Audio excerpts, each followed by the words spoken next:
E eu trago as 5 máquinas que são importantes para a sua vida.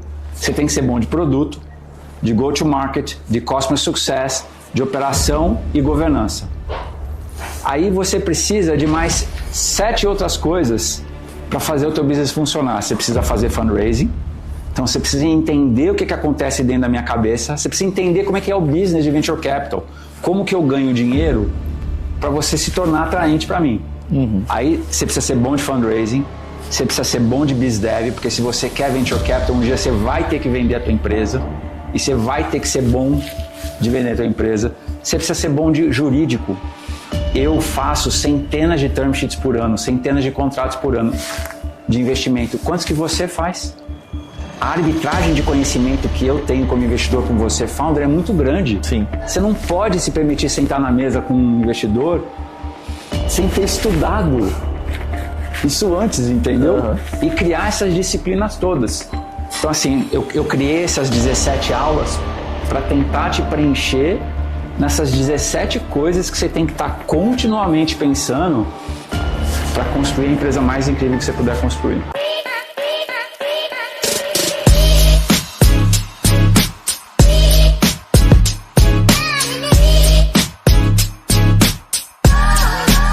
Fala pessoal, hoje estamos aqui em mais uma edição do podcast da SaaS BR Club. Hoje a gente está aqui com um convidado super especial, que já está virando figurinha carimbada por aqui. Estamos com o Edson Rigonati, ele que é o partner da Astella, um dos maiores investidores do Brasil. Para quem nos acompanha aí no canal, já viu que a gente fez uma primeira dinâmica de bate-papo com ele, falando sobre M&A, sobre VC. Depois a gente criou um pitch day com ele, trouxe 10 startups aí para fazer um pitch, ele trouxe feedback, gerou um baita de um barulho bacana, muito insight legal. E, pô, eu acho que um ponto super interessante da carreira ali do Edson, né, de vários anos investindo, é que ele conseguiu enxergar padrões de sucesso, né, em muitas operações, assim também como muitos erros que com certeza ele sabe e poderia aconselhar outras startups a não cometer. Hoje o tema que a gente vai falar aqui no podcast é sobre o método 10X. É um método que o Edson, com toda a experiência dele adquirida ao longo desses anos, criou basicamente um playbook, né, disso tudo. E, pô, Edson, sensacional estar aqui com você de novo. E a primeira coisa que eu queria saber é, cara, o que é o método 10X? Muito legal, cara. Felizão de estar aqui com você. Adorei seu estúdio. Eu preciso aprender a fazer comunidade, que nem você. Estou aprendendo. Mas a ideia do Clube dos 10X foi justamente isso, foi tentar trazer esse conhecimento e torná-lo disponível independente da minha atividade como Venture Capital. Eu converso com 800 founders por ano, obviamente esses founders vêm falar com a gente porque eles querem dinheiro, mas eu queria tornar esse conteúdo disponível para qualquer um, para quem quer captar comigo, para quem quer captar com outros fundos no Brasil e no mundo, e para quem quer criar uma grande empresa e não quer captar, né? Então o que eu tentei fazer foi isso, foi destilar tudo isso que eu vivi nesses 25 anos investindo num mapa, né? Para que caras como você, para que founders consigam olhar no começo e falar assim, tá bom, aonde eu quero chegar, quais são os erros comuns, quais são os arquétipos, o que eu posso fazer hoje para maximizar minha chance de realmente criar uma coisa grande, né? E aí eu resolvi tornar isso algo separado da Astella, para tentar monetizar, para tentar ver se esse conteúdo ele é autossuficiente. Né? Então o que eu estou aqui tentando experimentar com vocês é isso, qual que é o Product Market Fit de uma base de conhecimento que busca ajudar founders a escalar o mais rápido possível. Legal, muito bacana. Acho que destaque para esse ponto que você comentou, né? É uma iniciativa separada da Astella, né? É algo que você criou, até você estava comentando antes ali, né? Como um legado de toda essa experiência que você adquiriu, que qualquer um pode consumir e com certeza vai ajudar muito founder, né? Mas, cara, queria agora me aprofundar um pouco nas coisas que você traz no método, né? Eu já tive a oportunidade ali de olhar o material e acho que no final a ideia aqui é deixar um CTA para a galera também que quiser, né, conhecer sempre isso tudo. CTA. Exatamente, sempre tem um CTA, né? É bom que a gente já avisa rápido, mas o CTA é bom, tá? Mas vamos lá, o Edson, acho que um dos pontos legais que você diz ali, né, no teu método, não falta falta conhecimento, né, no ecossistema brasileiro. E acho que é algo que eu reparo bastante também, né? Pô, tem muito mercado que é gigante, a galera adora colocar números enormes ali de TAM dentro do mercado, mas na prática não é um número grande de TAM que vai fazer realmente uma operação crescer, né? Queria entender um pouco na tua visão, né, sobre essa afirmação. Cara, essa afirmação na parte de 2 dados. Primeiro, o tipo de sonho que a gente como founder brasileiro busca. Né? Então, durante muito tempo, eu brinco que a gente empreendia como a novela da Globo, um tema que só se aplica para o Brasil. Né? E agora a gente está com uma geração, e você faz parte dessa geração, que está criando produto como Coreia, para o mundo inteiro. Né? Então, assim, o nosso problema não era addressable market, era para onde a gente virava o tipo de produto que a gente está criando. Então, não adianta criar produto só para brasileiro, a gente pode criar produtos globais. 2, eu percebo que isso vem, de novo, não do mercado, mas da falta de experiência dos founders. Né? Então, assim, aonde eu apalpo isso? Numa métrica, que é quanto tempo e quanto dinheiro leva para o empreendedor brasileiro chegar no Product Market Fit. Quando a gente olha para os dados da Carta, e o Peter Walker ele divulga isso todo trimestre, a mediana de dinheiro de pre-seed é $750 mil. E o tempo médio de 0 para o seed, que é o Product Market Fit, são 12 meses nos Estados Unidos. Então, a mediana dos founders americanos chega no Product Market Fit com $750 mil 1 ano. A gente não tem dado específico de Brasil, mas na minha experiência, me parece que a gente demora 3 anos e $2,5 milhões para fazer a mesma coisa. Então não é addressable market, é falta de experiência. Porque lá os times já começam com 10 mil horas de produto, 10 mil horas de go-to-market, já com advisors que já fizeram essa jornada inúmeras vezes e ajuda a evitar os erros. Então, assim, com mais conhecimento disponível na mão do founder brasileiro, a gente consegue fazer coisas maiores e mais rápido. Muito legal. Eu acho que, né, o ponto que você falou sobre lá fora, né, se começar com mais horas, mais conhecimento, mais apoio, e aqui a gente errar muito até aprender, né, que acho que cai muito nessa curva que você comentou sobre queimar dinheiro, né, sobre principalmente perder tempo fazendo coisas que eventualmente não fazem sentido.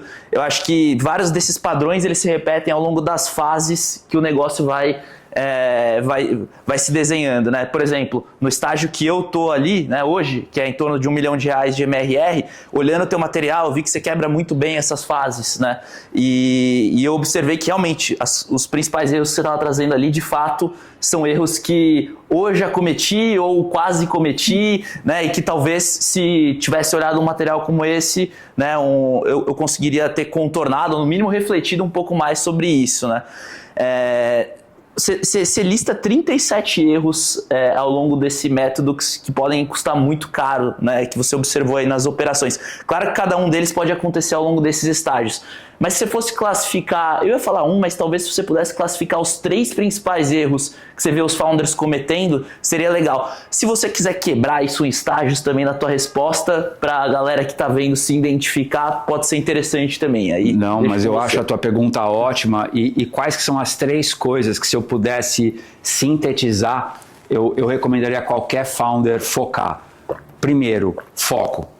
Falta de foco é o principal erro de persona, canais de venda, geração de lead, funcionalidade, tipo de gente que eu quero trabalhar na minha empresa. Então, assim, quando eu tenho foco, 80% das coisas que perturbam a nossa cabeça vão embora. Então, a primeira pergunta é: por que eu não foco? Talvez é porque eu ainda não conheço o suficiente, talvez eu ainda não tenho coragem suficiente, talvez eu não tenha dinheiro suficiente. Mas foco é um indicador claro de que eu vou conseguir fazer uma jornada longeva e eficiente. 2, geração de demanda. Todas as coisas grandes, na escala, 80% da geração de lead vem de uma fonte. Então, como que eu acho a minha fonte de geração de lead proprietária? Terceiro, ponto de controle de produto. Né? Eu gosto de usar um dos membros do Clube dos 10X me ensinou essa coisa de falar disso com um exemplo do Estreito de Hormuz, Então, assim, o que é um ponto de controle incrível de produto? Se eu desligar o meu produto, acaba o petróleo no planeta. Então, assim, se eu focar, se eu gastar energia tentando descobrir como que eu vou gerar lead na escala de um jeito que só eu sei, e se eu focar em achar um ponto de controle para o meu produto ser incrível, que é aquela funcionalidade que determina a minha relação com o cliente, essas 3 coisas me ajudam a chegar no Product Market Fit mais rápido e chegar aos 100 milhões de dólares o mais rápido possível. Legal.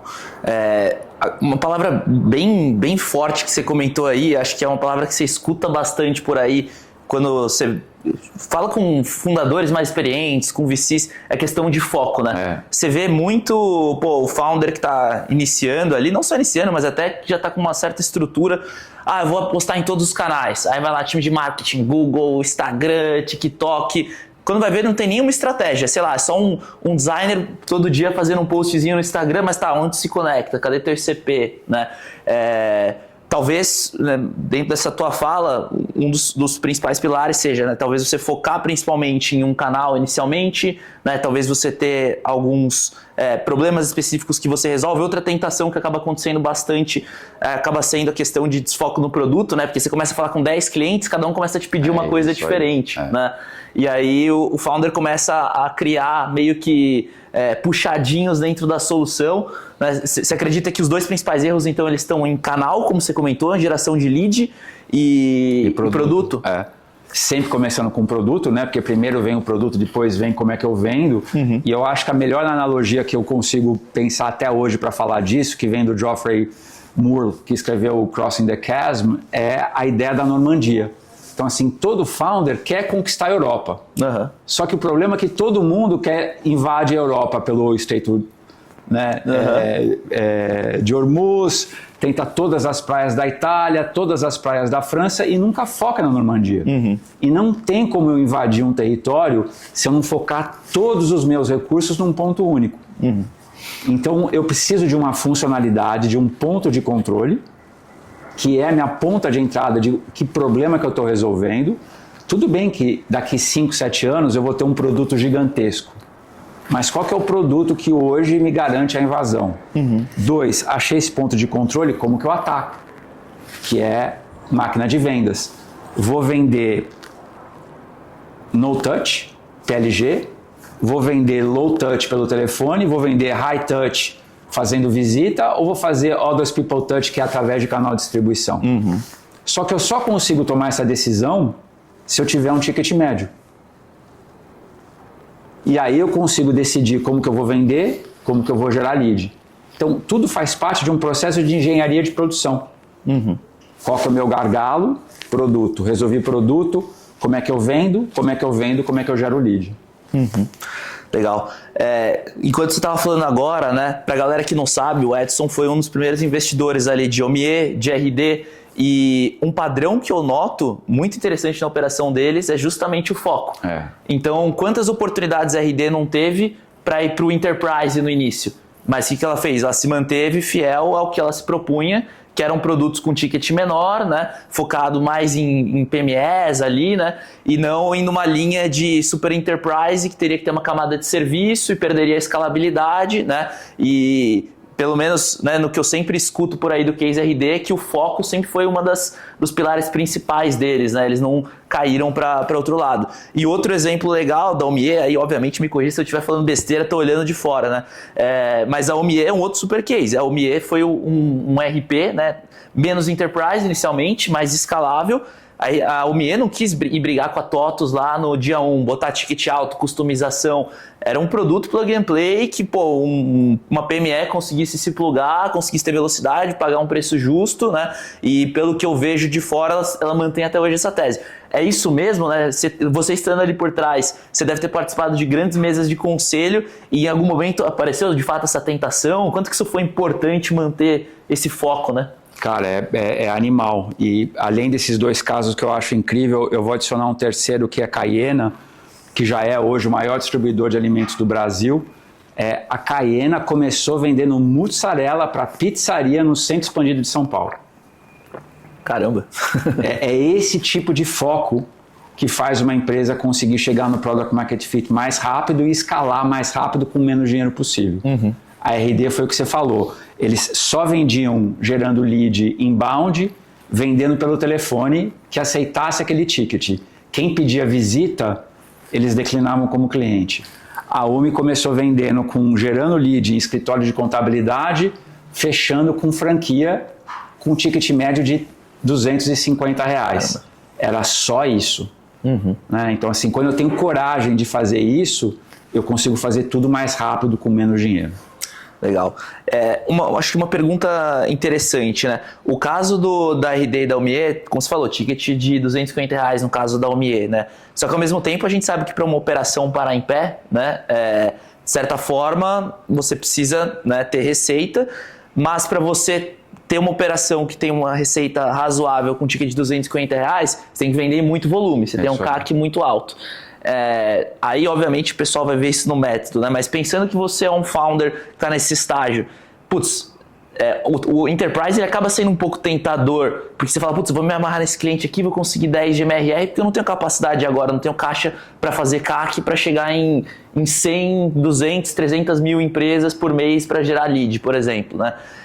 Como é que você vê essa intersecção do foco sem o capital, né? Porque quando você tem o capital, você consegue projetar. Vou queimar aqui, gerar lead pra caramba, em algum momento essa conta vai fechar, né? Como é que você vê essa questão do foco para um founder, né, que está num estágio um pouco diferente? Muito bom. Eu vou separar a tua pergunta em dois, porque eu acho que essa resposta ela independe de capital. Mas vamos falar disso também. Um ponto.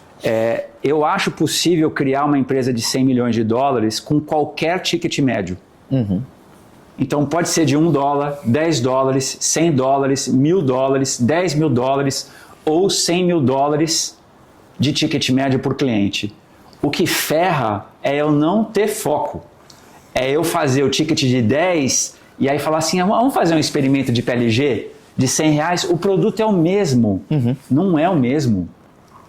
Hoje não é o mesmo. Talvez daqui 10 anos seja. Então assim, escolhe um ticket médio e chama isso de foco. Fica ninja nesse ticket médio, vende para Enterprise, chega nos $10 milhões de ARR, aí desce um pouquinho. Então, o primeiro erro é eu não escolher um ticket médio ou tentar fazer 2 ticket médios ao mesmo tempo. O segundo erro é ganhei no primeiro ticket médio, aí eu saio de $10 mil e vou para $100. Tem uma empresa que vende um negócio de $10 mil, ela é diferente de uma empresa que vende um negócio de 100. O time de marketing é diferente, o time de vendas é diferente, o CEO é diferente. Então assim, escolhe um e vai a cada 2 anos mudando um pouquinho o ticket médio. Legal. E quando a empresa já é mais estruturada, você pega o próprio case, sei lá, HubSpot, né? A HubSpot, ela tinha uma tocada mais enterprise, né? E depois ela foi trazendo os planos mais baratos, pelo menos no que eu acompanho de 10 anos para cá. É isso aí. Só que se você parar para pensar, né? Por que os caras devem ter tomado essa decisão? Além do grande volume, né, de receita que a empresa foi tendo, a audiência... eles começaram a gerar muita demanda orgânica, né? Então, HubSpot. Uma hora os caras perceberam que todo mundo ia atrás, devia ter uma audiência orgânica gigante querendo comprar e não conseguia comprar por causa do preço. Aí faz sentido você ir numa linha mais PLG, porque você tem gente, pelo amor de Deus, deixa eu comprar de você. Mas se você começar sem ter isso, você vai ter que diluir o seu foco do Enterprise para o foco de geração massiva, né? Talvez seja nisso que você comentou de, foca em um estágio, no ticket médio, em um momento que fizer sentido, né? Você traz isso. A própria Salesforce, de um tempo para cá, tem tentado pegar um mercado um pouquinho mais SMB, né? Com os planos mais tranquilos ali. Por quê? Porque todo mundo conhece Salesforce. Hoje em dia a PME fala, não, Salesforce é caro, mas conhece, né? Se os caras trazem essa linha, pode ser interessante. Agora não vai você, founder, que está começando agora, tentar fazer esses dois movimentos. Né? E é por isso que eu quis trazer esse conteúdo com a jornada inteira. Porque eu acho que quando um founder ele entende esse roadmap de como que eu chego nos $100 milhões e ele vê o que as outras 37 empresas brasileiras de tecnologia fizeram para chegar lá, o que a Salesforce fez, o que a HubSpot fez... Todas essas empresas passaram por 3 estágios. Primeiro é do 0 a $1, que é o que a gente considera Product Market Fit. Aí de 1 para 10, e de 10 para 100. O que tem de similar, né, nessas 3 etapas que dura mais ou menos 7 a 10 anos? Eu preciso conquistar 10 territórios. Então eu conquisto o primeiro território de $1.000 por mês, aí depois eu conquisto um outro território de 1.500, de 3.000, de 5.000. Então assim, eu vou faseando. E aí quando eu enxergo o mapa inteiro, eu tomo coragem de focar, porque eu sei que isso eu tenho que fazer depois e não agora, entendeu? Então por isso que eu acho importante os founders entenderem a jornada inteira para maximizar o hoje. Legal. Uma coisa que chama atenção é que você sempre fala sobre esse número, dos $100 milhões, né? Queria entender o porquê desse número, né? E é um negócio que você bate tão forte, né? Você diz que o método 10x, na verdade, é uma forma de você chegar, né, a esse patamar dos $100 milhões, que até você diz lá que é o que você diz, que é um pré-IPO, né? Seria um nível pré-IPO. Aí queria entender o porquê desse número, né? E se ele condiz realmente com a realidade brasileira, né? Porque talvez o founder vai olhar lá que você disse que PMF é até $1 milhão. Vai falar, pô, meu Deus, $6 milhões de MRR já é uma puta empresa no Brasil. Quantas de SaaS chegam nesse patamar? Já é uma empresa de 100 de faturamento, né? Queria entender um pouquinho desse número aí. Animal. Então assim, primeiro é isso, os $100 milhões, ele representa de uma forma global esse lugar de pré-IPO de uma empresa que se fez. Segundo, ele prova para o mercado financeiro que eu tenho um mercado gigantesco, endereçável, então dá para virar uma empresa ainda muito maior.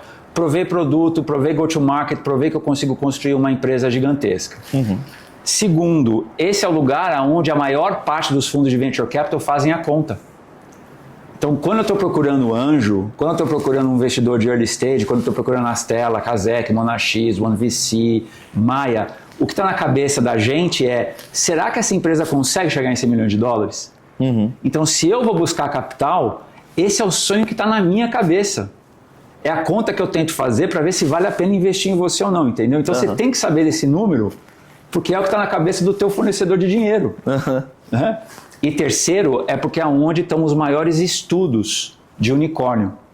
Então, assim, o Clube dos 10x existe antes do termo unicórnio existir. O que é o Clube dos 10x? É uma empresa que fatura $100 milhões por ano, que cresce 50% ao ano, que tem margem bruta de 70% ao ano, e por isso o mercado financeiro paga 10 vezes o múltiplo de receita. Ou seja, vale bi de dólar. Perfeito. Não, muito bom. Uma coisa que me chamou muita atenção também, né, quando eu estava olhando, foi uma afirmação que você falou: validar vendendo e não testando. E isso quando eu li isso, eu comecei a dar risada, porque eu concordo demais com isso. Pra você ter uma ideia, tem uma história bem engraçada. A gente, né, numa das minhas startups na GetDemo, uma época lá atrás a gente tinha um produto, mas a gente tinha um plano depois de crescer para um outro produto, né, que seria onde a gente conseguiria expandir de capilaridade dentro das empresas. Então, primeiro a gente nasceu com o produto de demo interativa, depois teve o produto de tour guiado para fazer onboarding, que é basicamente o mesmo produto, mas com casos de uso diferentes, mas tinha algumas evoluções.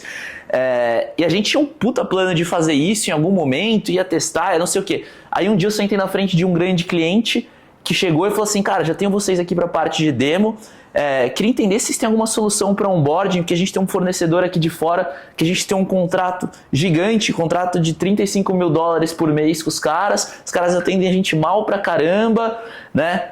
Aí eu comecei a olhar, assim, tava com o meu time na reunião, a gente não tinha porra nenhuma, né? Não, claro que a gente tem. Óbvio, a gente tem, vamos avançar, a gente pode fazer uma POC, não sei o que. Aí que eu pensei na hora, falei, putz, é uma empresa que já é mais lenta, é maior, vai ter uma burocracia, vai ter que ter POC, não sei o que.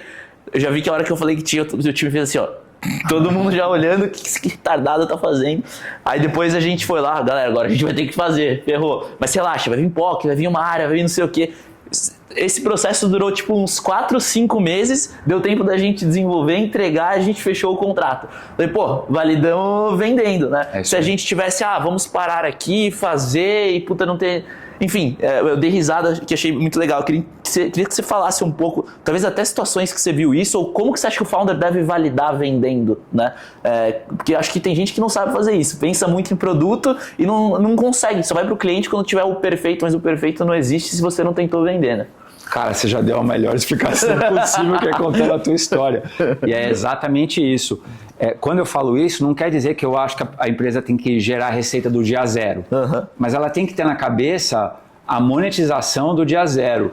E aí, se eu pudesse tentar descrever o que você fez comercialmente, você achou willingness to pay.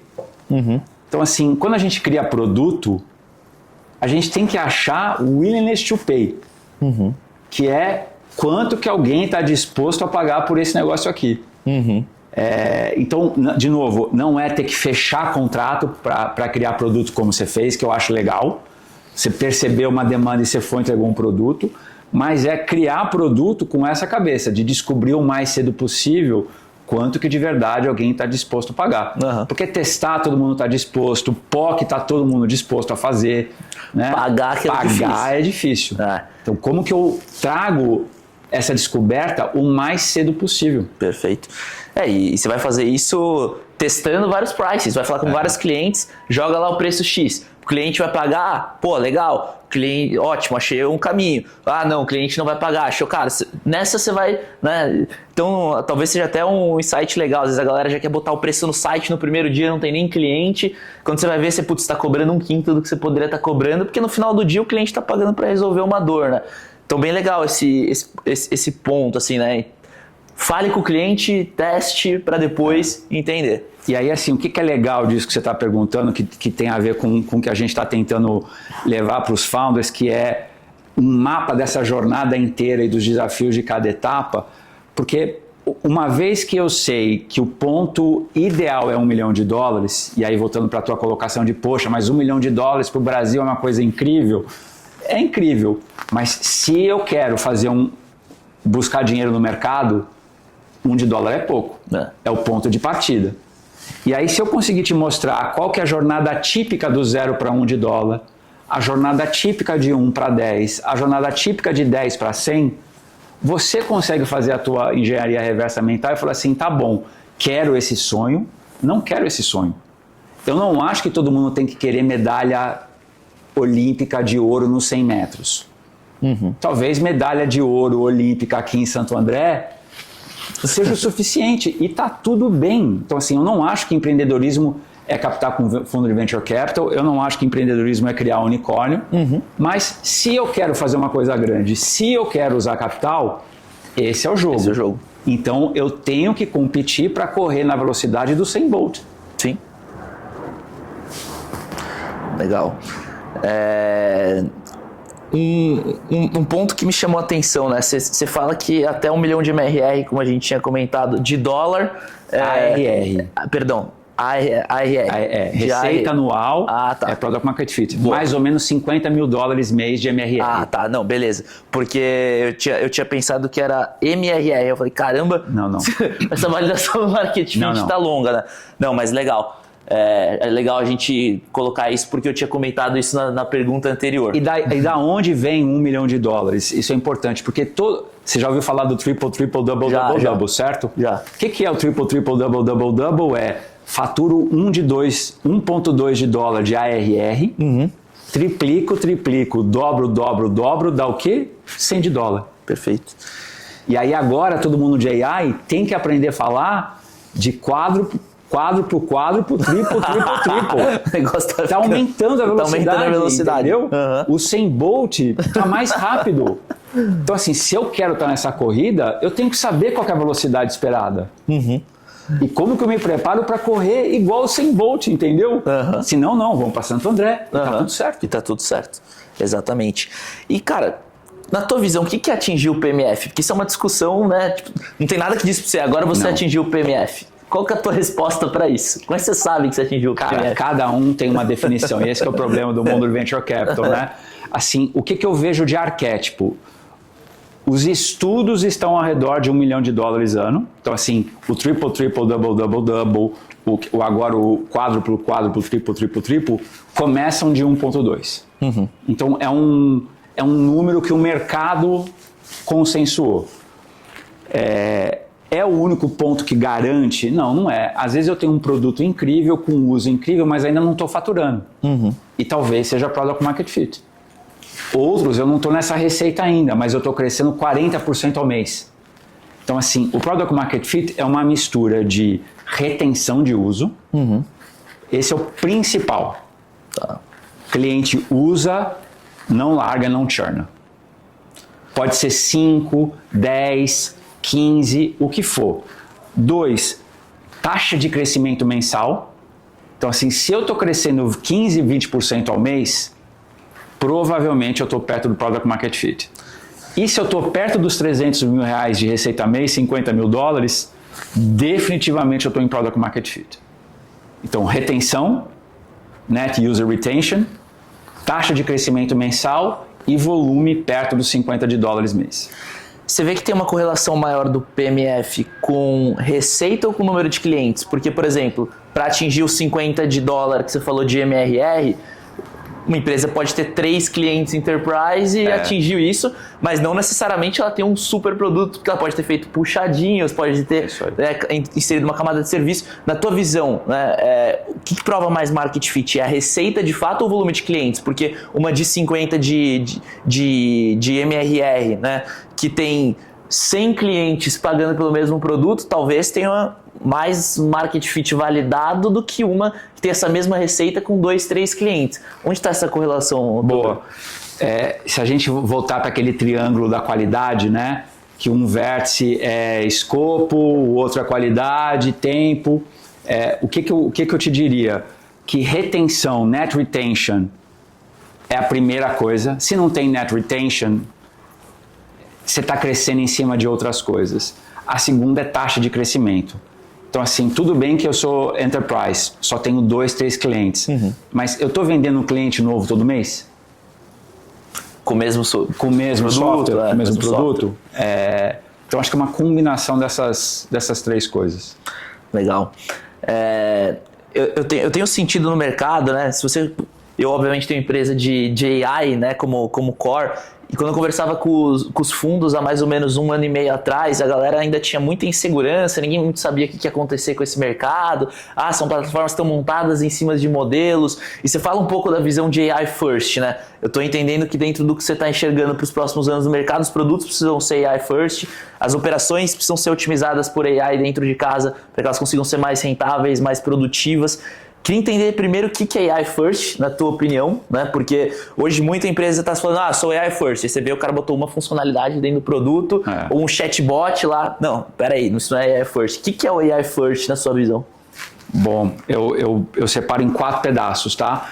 AI First para mim é alguém, um time que está construindo uma empresa que tenha uma alta receita por empregado. Né? Então, assim, historicamente, a gente tem uma receita por empregado que é 20% da receita por empregado das empresas de software americano. Então, esse é o ponto número 1.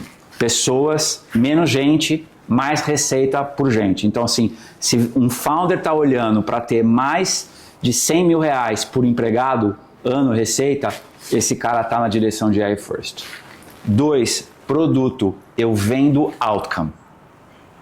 Eu vendo resultado. O que isso quer dizer na prática?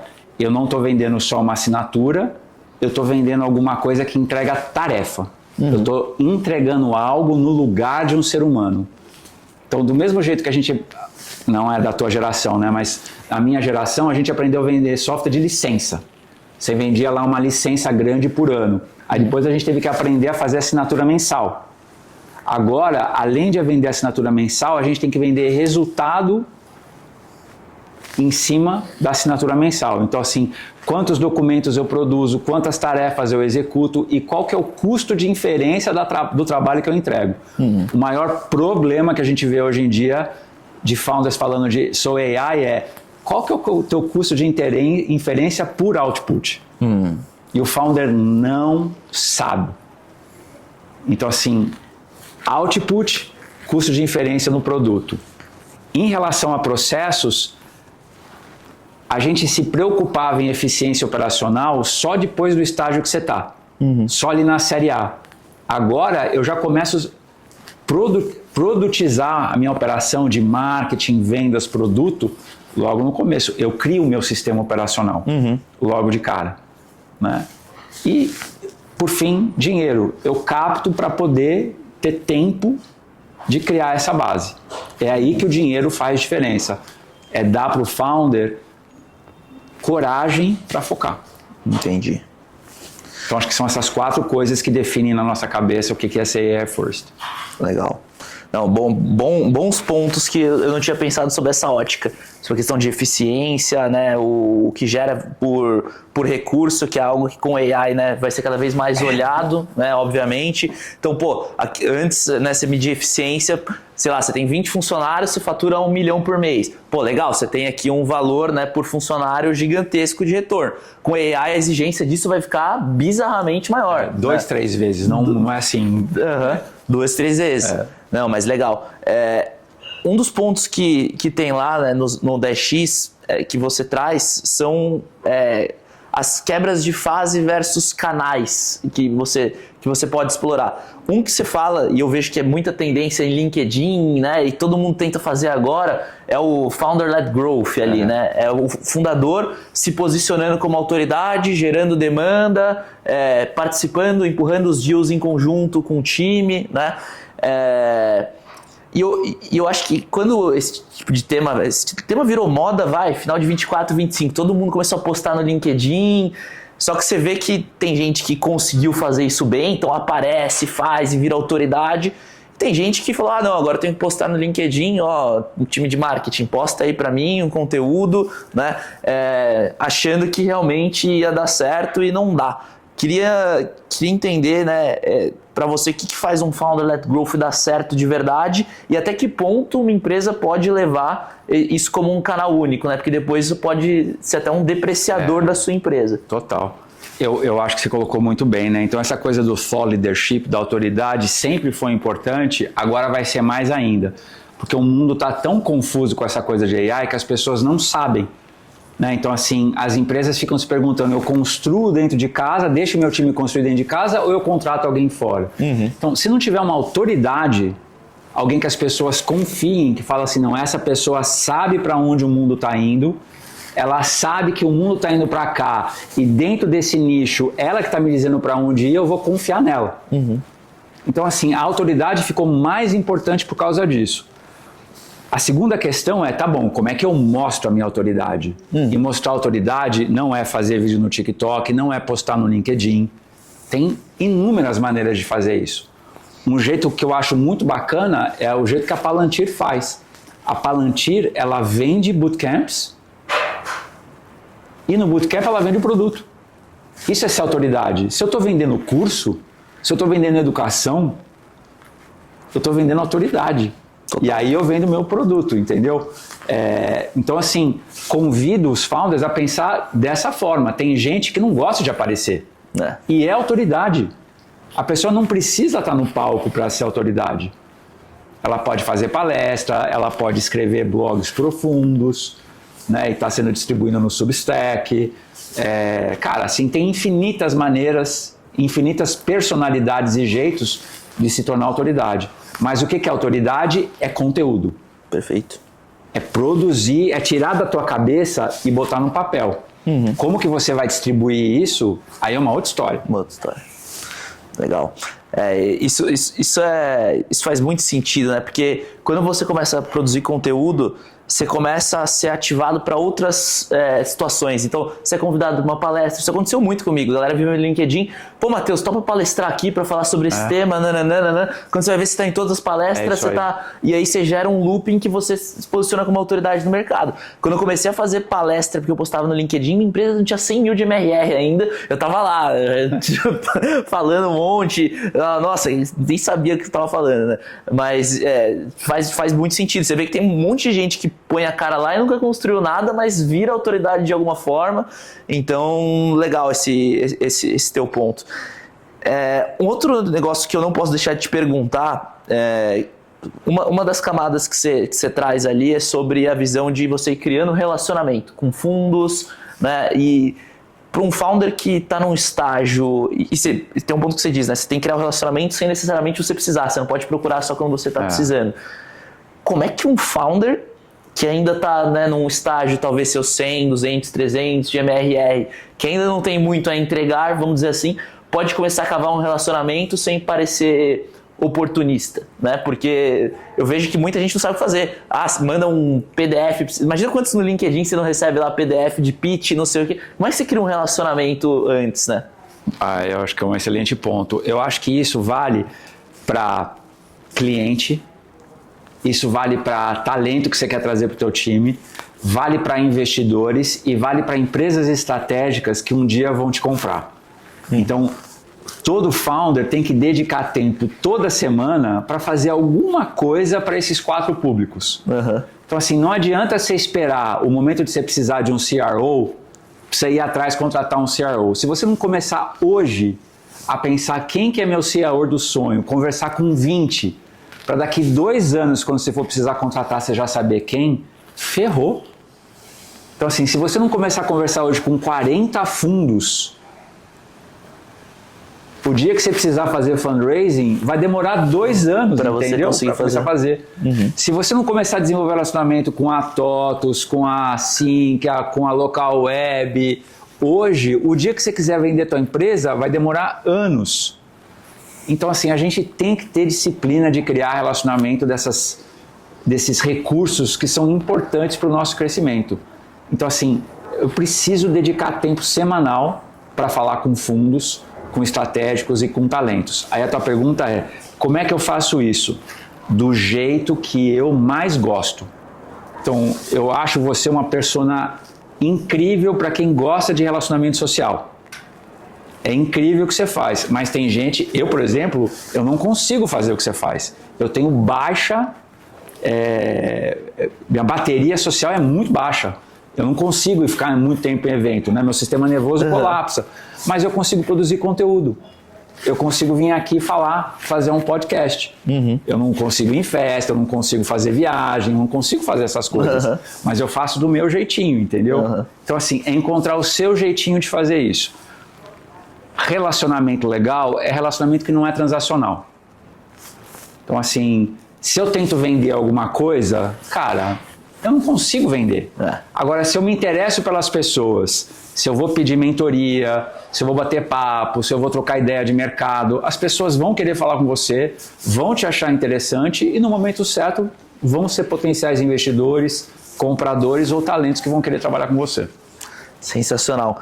Esse ponto de você ter essas vertentes, né, de criar relacionamento com possíveis compradores, com VCs, desde o primeiro dia, né, é algo que eu notei faz alguns meses, isso mudou minha vida. Eu criei um CRM próprio meu.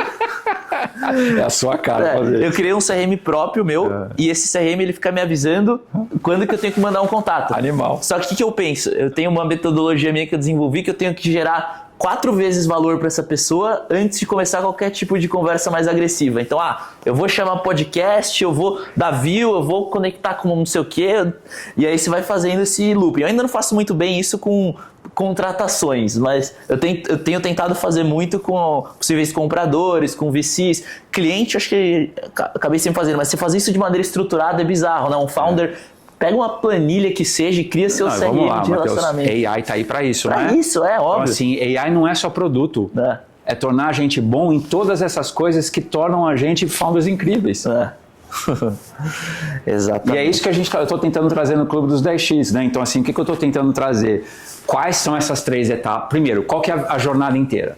Capítulo 1. Depois, um capítulo, qual que é a primeira etapa? Do 0 a 1, a segunda etapa do 1 ao 10, a terceira etapa dos 10 ao 100. Então, 4 etapas da jornada. Aí eu trago as 5 máquinas que são importantes para a sua vida. Você tem que ser bom de produto, de go-to-market, de customer success, de operação e governança. Aí você precisa de mais 7 outras coisas para fazer o teu business funcionar. Você precisa fazer fundraising. Então você precisa entender o que acontece dentro da minha cabeça, você precisa entender como é que é o business de Venture Capital, como que eu ganho dinheiro para você se tornar atraente para mim. Aí você precisa ser bom de fundraising, você precisa ser bom de biz dev, porque se você quer Venture Capital, um dia você vai ter que vender a tua empresa e você vai ter que ser bom de vender a tua empresa. Você precisa ser bom de jurídico. Eu faço centenas de term sheets por ano, centenas de contratos por ano. de investimento, quantos que você faz? A arbitragem de conhecimento que eu tenho como investidor com você, founder, é muito grande. Sim. Você não pode se permitir sentar na mesa com um investidor sem ter estudado isso antes, entendeu? Uhum. E criar essas disciplinas todas. Então, assim, eu criei essas 17 aulas para tentar te preencher nessas 17 coisas que você tem que estar continuamente pensando para construir a empresa mais incrível que você puder construir. Legal. Não, muito bacana. E Edson, para a gente finalizar, tem algum ponto que a gente não conversou aqui, né, que você acha que as pessoas vão encontrar dentro dessas 17 aulas? Acho que é muito legal que você trouxe a questão de canal, de relacionamento, como começar esse relacionamento, foco, produto, AI, né, os ranges, os desafios. O que você acha que vale? Tem alguma coisa que vale ressaltar? Ou se quiser fazer uma síntese de tudo isso, né, para a galera que assistiu até agora, o que esse pessoal vai encontrar dentro dos 10x? E também, né, eu acho que seria legal você deixar para essa galera que se interessou um próximo passo aqui, um link que a gente vai botar embaixo do vídeo ou qualquer coisa do tipo, para o pessoal saber mais, porque com certeza, se alguém chegou até aqui é porque com certeza está curioso para entender mais sobre o que você falou aqui. Não, muito legal. Eu acho que a pergunta que eu deixo para você, para quem estiver assistindo a gente, é se perguntar qual que é o custo de eu não saber. O que você está deixando da mesa por não saber o que é necessário para sair do zero e chegar no $100? Provavelmente você está deixando uma diluição maior na mesa, você está deixando um tempo de crescimento importante na mesa, você vai ficar sem dinheiro na pista, você deve estar endereçando o ICP errado, isso custa. Isso custa energia, isso custa ansiedade, isso custa tempo, dinheiro. São as coisas mais importantes que a gente tem como founder, entendeu? Então, quanto custa não saber? Uhum. Sensacional. Agora você pode saber. Agora você pode saber. Clica aqui embaixo. E, de novo, a minha ideia não é entregar uma fórmula. Eu sou contra a fórmula. Eu não acho que existe fórmula, mas existe um arquétipo. Uhum. Existe um padrão. Existe um padrão. Eu quero mostrar esse padrão e você decide o que você quer com esse padrão, entendeu? Você pode seguir ou não seguir o padrão, mas você sabe qual que é o padrão. Eu costumava brincar e dizer que a jornada do empreendedor é igual subir o Monte Everest, né? A estatística ela é a mesma, tá? Assim, de cada 1.000 pessoas que chegam em Katmandu, só um chega no topo da montanha. De cada 1.000 founders que levantam pre-seed, só um vira um unicórnio chegando no clube dos 10x. Então é a mesma estatística. Então eu costumava usar essa história do Monte Everest e falar assim, você acha que alguém que nunca fez esporte consegue subir o Monte Everest? Até que uma menina levantou a mão e falou assim, Edson, tem uma história na França de um menino que subiu o Monte Everest sem nunca ter feito nada na vida. É verdade, entendeu? Então assim, não é uma fórmula, acontece. Mas eu tô te mostrando o que a maior parte dos alpinistas passaram para chegar lá. E você usa do jeito que você quiser. Você aumenta a sua probabilidade exponencialmente. No mínimo você fala, tá bom, agora eu sei, mas vou fazer diferente. É isso. Sensacional, Edson. Obrigado aí pelo bate-papo. Sempre muito bom. E vamos lá, né? Com certeza eu vou estar nessas 10 aulas, dessas 17 aulas aí. Boa, valeu, obrigadão. Valeu, Edson. Obrigado, pessoal, que nos assistiu. Não deixem de clicar aqui no link. Com certeza, muito conteúdo de valor. Um dos maiores investidores do Brasil. Valeu, pessoal. Até mais. Tchau, tchau. Obrigado.